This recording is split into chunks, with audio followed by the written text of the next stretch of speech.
Hello, Void Dwellers. I want to take a look at this comment I got to one of my latest videos. This one refers to me saying that I was once a hippie and the anti-Semites have turned me into a rationalist. And I got this reply from this nice American person who says, "All due respect, but I disagree. You seem to think that it's okay to be changed by less compassionate people. This just creates more less compassionate people, more insulated people, more pain, more misunderstanding." Well, let's stop right there. What this person is doing, without even realizing it, is victim blaming. Let me explain. Since the 7th of October, which today marks the 1-year anniversary of the atrocities, according to a Jewish calendar, by the way, I've been diagnosed by 2 separate therapists as suffering from post-traumatic stress. And it took 2 because I thought the first one was full of shit, because I wasn't even there when it happened. Turns out, it doesn't matter.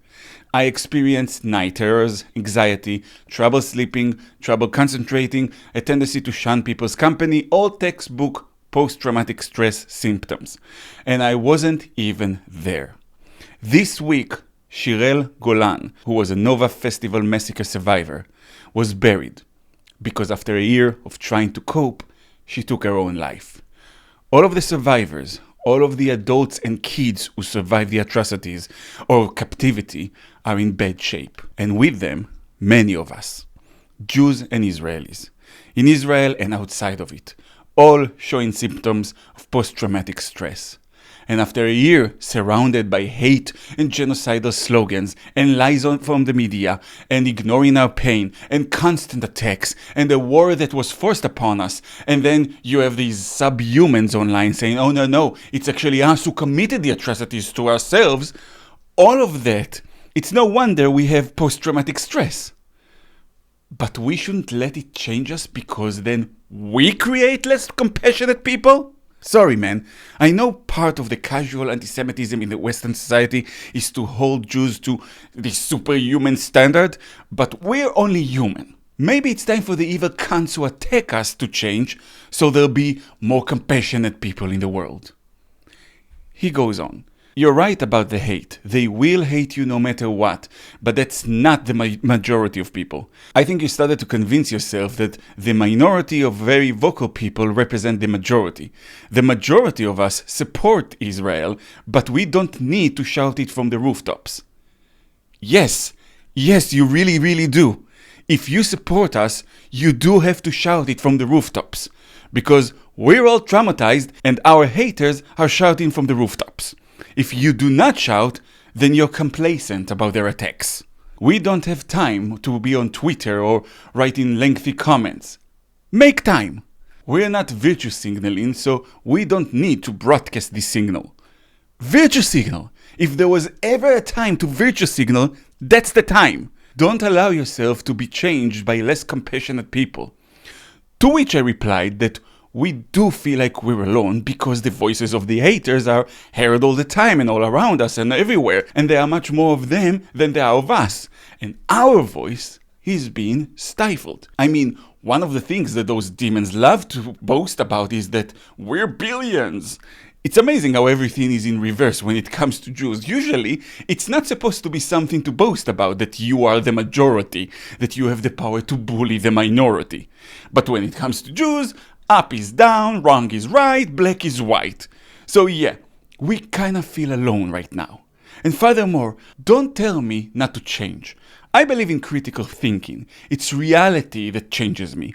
To continue believing in things that have been proven wrong again and again is insanity. To which he replied a long reply, but I want to focus on this sentence because to me that just demonstrates the problem down to a T.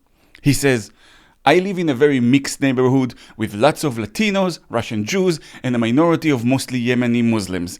I've never heard an anti-Semitic comment in the 16 years I've lived here. Hostage posters went up and never came down until the weather wore them down. The fact that he thinks that it's some kind of a positive signal that they did not tear down posters of unarmed civilians, some children and babies, that were taken hostage, shows how low the bar is when it comes to Jews. This is like a domestic abuser saying, I didn't hit her today, I don't know why she needs me to actually help her with anything. Not hitting your woman shouldn't be an accomplishment, right? It should be the default. Not tearing down posters of kidnapped babies shouldn't be an accomplishment either. That should be the default. But when it comes to us, people who don't actively participate in our persecution feel like they must be saints. So sorry, but one of the ways in which I was changed in the last year is realizing just how much us Jews are not part of the world. How much we are being used. Our contribution, our science, our medical developments, computer science, they are happy to have us as part of the world when those things are used. But in the moment of truth, when we need support, we are alone. And how do I know it? Because you weren't there. This was it. This is it. And you're not there. You're not taking part in the persecution is not good enough.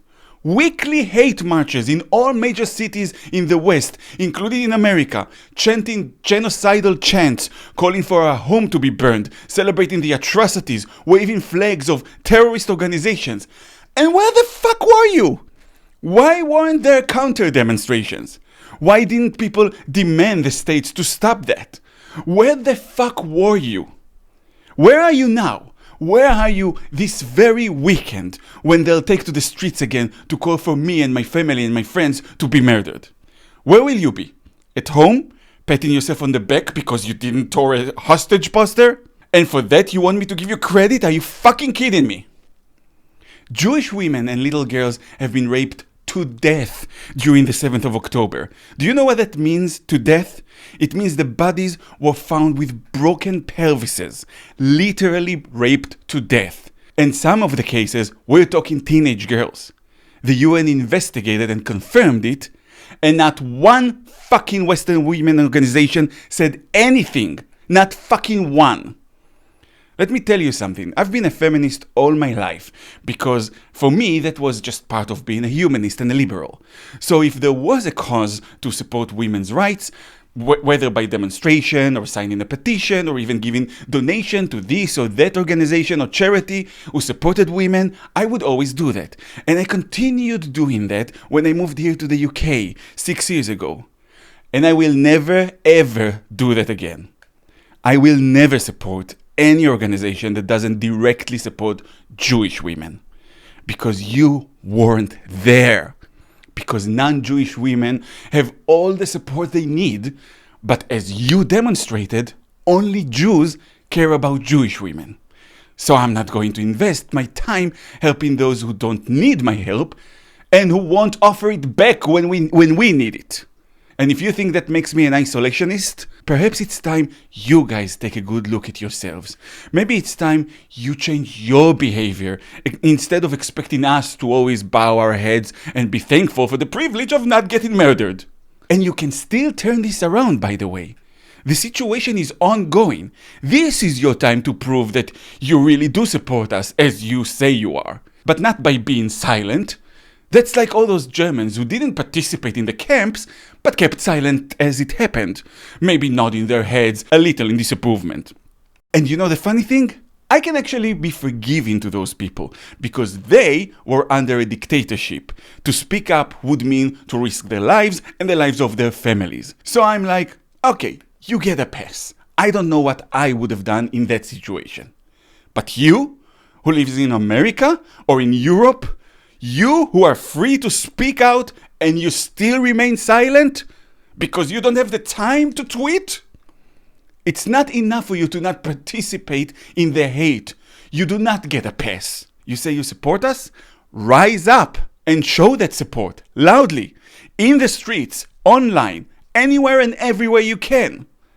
Because I would love to believe there's a silent majority out there. And if there is, it's overdue for it to get off its hiney and become less silent. Otherwise, I would stick to my conviction that we are alone. Please do prove me wrong.